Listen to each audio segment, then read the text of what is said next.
தொழில் புரட்சியில் உலக நாடுகள் படு வேகமாக முன்னேறி வருகின்றது. அதில் ரோபோட்டிக் தொழில்துறை பிரதான இடத்தை பிடித்துள்ளது.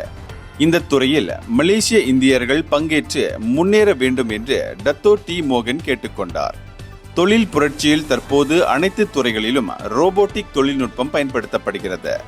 தொழிலாளர் பற்றாக்குறையை நிவர்த்தி செய்வதற்கு பல நிறுவனங்கள் ரோபோட்டிக் சாதனங்களையும் தொழில்நுட்பங்களையும் பயன்படுத்தி வருகின்றன.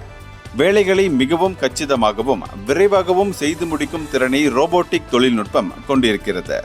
ஆகவே இந்த தொழில்நுட்ப துறையில் பின்தங்கி விடாமல் இந்தியர்களும் ஆர்வத்துடன் இதில் பங்கேற்க வேண்டும் என்று டி மோகன் கேட்டுக்கொண்டார்.